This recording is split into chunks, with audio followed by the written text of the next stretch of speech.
All right, at the headquarters today, main office down in Janesville. We are Saturday, Sunday, Monday, Tuesday, Wednesday, 5 days away from closing 372 unit out in Walworth County. I shouldn't just say 372 unit because it's more than one building. We got 9 properties that we're closing on, and it's about a $42 million deal. So we're really excited. Off market. Well, most of it's off market. 2 sellers in that whole thing. So excited that, all the money's raised, all the money's ready. Wrapping up some of the final title things, survey things. Our legal team's taking care of that. Title company should be getting us a first draft of a closing statement here today or Monday, and we're locked and loaded, ready to go. We're making some final tweaks on the budget. It's for the first 8 months here. That'll take us from half the month of May through the end of December of this year, and then we've got $2.4 million plus about $98,000 a year on top of the $2.45 million to go back towards the property to improve it. And some of the first things that we're gonna be doing, there's about 15 roofs that we're gonna be replacing right away because they're gonna be needing it in the next, some of them need it like 2 days, some of them needed it like 3 years ago. So we're gonna knock out a handful of those right away. We're gonna knock out,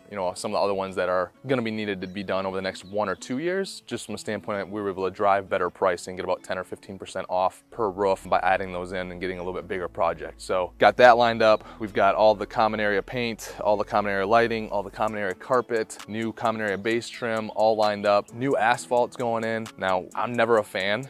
Some of our team wanted to kind of pull up all the asphalt, dig it all out. Our rents are gonna be $1,200, $1,300 a month, right? We're not gonna have $2,500 a month rents, $3,000 a month rents. We can't take up all the asphalt. I'm never a fan, especially in the state of Wisconsin, of tearing up asphalt then to just get crushed in the winter. So we're gonna be cutting and replacing, doing some infrared patching, crack fill, sealing, and striping, right? So make it look a lot newer. Where we have some runoff issues and some standing water issues, we're gonna get those fixed and addressed so that doesn't happen. We've got some of these townhouses that have awesome attached garages. And right now, there's like a lip of like this from like the driveway to get up into the garage. And so people have been really revving, and I don't want someone going through the kitchen. Some of the tenants even have like a makeshift wood thing that they've built. So we're getting that taken care of for the residents with, new asphalt that'll be in front of the garages and everything, which will be a nice little benefit from them. It's the small things I think that really add up. So like if we don't have to rip out and do 1.2 or $1.5 million of asphalt, then we can turn that asphalt repair job and do an adequate job, make it look better, make it functionable for the next 7 to 15 years, and only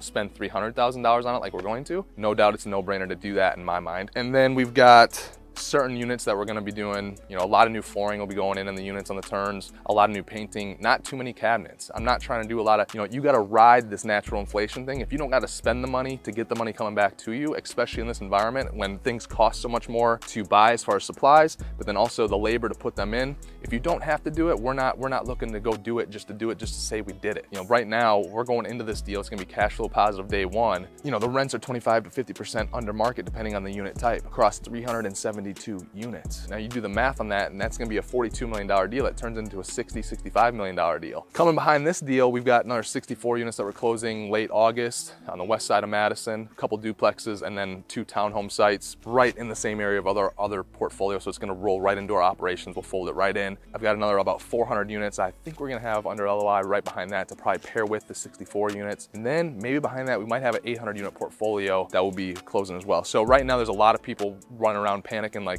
chicken with their head cut off, but we're just continuing to operate. We're continuing to find deals, and we're continuing to be able to put money to work for myself, my family, and our investors as well. So that's what we kind of got in the pipeline. We're really excited about it. And next week I think we're going to get out there. Danny is our content creator. Danny and I might get out at the properties hopefully one of the days next week, kind of drive around a little bit, show you the properties, and then as the work begins, hopefully we can get Danny out there, whether it's with me every now and then or just Danny himself, going to get some pictures, video updates, and whatnot to be able to share with you guys on YouTube, Instagram, LinkedIn, but also with our investors and the packets and the information that we send out to them. So yeah, we're excited. We got a lot going on. It's not always doom and gloom. Dude, it's been 15 years now, and there's been a lot of people out there through the whole 15 years that have said it is not the right time to buy. And from 07, 08, 09, 10, 11, 12, like when I started buying my first buildings, there were still people freaked out in 2012, 2013 about 07, 08. And they were making excuses of, well, you shouldn't buy that because look what happened 4 or 5 years ago. Look what happened in 07, 08, 9.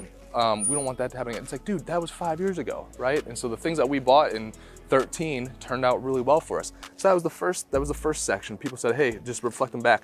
Then what happened in 14, 15, 16, 17, 18, 19, 20, 21, 22, until about a month ago when rates started rising, people were saying it's not the right time right now because everything's priced so high. People were saying that in 2016. They were saying that in 2020. They're saying that in 2021, 2022. Now we're on to the third excuse, and that's rates are too high. How are you still finding deals? So there's always deals. You just got to be able to find them. You got to be able to jump in, go after it, and not be scared, man. Go do it.